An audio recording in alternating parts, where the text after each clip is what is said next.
ഇന്ന് big boss ഹൗസിൽ നിന്നും വിട പറഞ്ഞ ശാരിക കെവി പ്രതികരിക്കുന്നു. ശാരിക ബിഗ് ബോസിനോട് ആയിട്ട് ചോദിക്കുന്നുണ്ട്, മിസ്റ്റർ ബിഗ് ബോസ്, നിങ്ങൾ ഒരു മനുഷ്യന് 7ൻ്റെ പണി കൊടുക്കുമ്പോൾ ഒരു മര്യാദ കുറച്ചെങ്കിലും ആകാം. അതായത് ജയിൽ ടാസ്ക് ആയാലും ഫുഡിൻ്റെ കാര്യത്തിലായാലും ഉടുതുണി നിങ്ങൾക്ക് കൊടുക്കാം. ഉടുതുണി കൊടുക്കാതെയാണോ മനുഷ്യ നിങ്ങൾ ഒരു വീട്ടിൽ കണ്ടസ്റ്റൻറ്റിനെ കൊണ്ടുവന്ന് താമസിപ്പിക്കുന്നത്? ഇവിടെ അവരുടെ ബേസിക് നീഡ്സ് പോലും നിഷേധിക്കുന്നിടത്ത് എങ്ങനെയാണ് ഇതിനെ ഒരു ഗെയിമായിട്ട് കണക്കാക്കാൻ പറ്റുന്നത്? ഇതിനെയൊക്കെ ഒരു സീസൺ എന്ന് പറയാൻ പറ്റുമോ? എങ്ങനെയാണ് നിങ്ങൾക്ക് ഇതിനൊക്കെ സാധിക്കുന്നത്?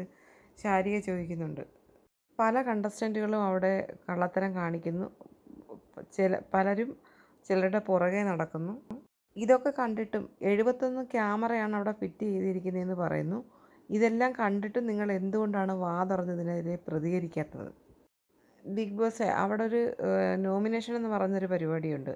ഇങ്ങനെയൊക്കെ ചെയ്യുന്ന ആൾക്കാരെ രാജാവായിട്ട് വാഴുന്നവളെ താഴെ ഇടാനും, ഡബിൾ സ്റ്റാൻഡ് കളിക്കുന്നവരെ പിടിക്കാനും, എരുതിയിൽ എണ്ണ ഒഴിക്കുന്നവരെ പിടിക്കാനും, മുഖം മൂടി അണിഞ്ഞവരെ പിടിക്കാനും, ഓന്തിൻ്റെ സ്വഭാവം കാണിക്കുന്നവരെയൊക്കെ പിടിക്കാനാണെന്നൊക്കെയാണ് പറയുന്നത്. അവിടെ അതൊരു പേഴ്സണൽ വെൻഡറ്റയാണ്. അത് നിങ്ങൾക്കൊരു റൂളായിട്ട് കൊണ്ടുവന്നൂടെ? ശാരിക കുറേ സജഷൻസാണ് ബിഗ് ബോസിനോട് പറഞ്ഞുകൊണ്ടിരിക്കുന്നത്. നിങ്ങളെ ആരാണ് ഈ ഗെയിം പഠിപ്പിച്ചതെന്നും ചോദിക്കുന്നുണ്ട്. ഉറങ്ങാൻ പോലും പെർഫ്യൂം ഉപയോഗിക്കുന്ന ഒരാളായിരുന്നു ഞാൻ കസ്റ്റമൈസ് ചെയ്ത് മേടിച്ചുകൊണ്ട് വന്ന സാധനങ്ങളാണത്. എനിക്കത് കണി കാണാൻ പോലും അവിടെ കിട്ടിയില്ല. അതാണ് എനിക്ക് അവിടെ ഏറ്റവും കൂടുതൽ മിസ്സായത്. അതിൽ ഒരു സ്പ്രേ പോലും ചെയ്യാൻ തന്നിരുന്നില്ല. ലാലേട്ടൻ്റെ വീക്കെൻഡ് എപ്പിസോഡിൽ പോലും അതൊന്നും ഉപയോഗിക്കാൻ തന്നിരുന്നില്ല. കഠോരമായ ഈ സീസണിൽ എനിക്ക് ഏറ്റവും മിസ്സായത് എൻ്റെ പെർഫ്യൂം തന്നെയാണെന്ന് ശാരിക പറയുന്നു. ഹോട്ട് സീറ്റിൽ തൻ്റെ കൂടെ സംസാരിക്കുന്നതിൽ ഏറ്റവും കൂടുതൽ മില്യൺ വ്യൂസ് കിട്ടാൻ സാധ്യതയുള്ളത് അനീഷിൻ്റെ തന്നെ ആയിരിക്കുമെന്ന് ശാരിക കെവി പറയുന്നുണ്ട്. ബെസ്റ്റ് ഗെയിമറായിട്ട് ശാരിക പറയുന്നത് അനീഷിനെയാണ്. ഹോട്ട് സീറ്റ് ഇൻ്റർവ്യൂവർ ആകാൻ കേപ്പബിലിറ്റി ഉള്ള ഒരു കണ്ടസ്റ്റൻ്റ് ആരാന്ന് ചോദിക്കുമ്പോൾ ശാരിക കെവി പറയുന്നുണ്ട് ഡോക്ടർ ബിന്നി എന്നാണ്. ഏറ്റവും കൂടുതൽ ബിഗ് ബോസ് ഹൗസിൽ മിസ് ചെയ്യുന്ന കണ്ടസ്റ്റൻ്റ് ആരാന്ന് ചോദിക്കുമ്പോൾ രേണുസുതി എന്നാണ് പറയുന്നത്. അത് രേണുസുതി ആഗ്രഹിക്കുന്നതാണ്. പക്ഷെ ഞാൻ പറയും ഡോക്ടർ ബിന്നി എന്നാണ്.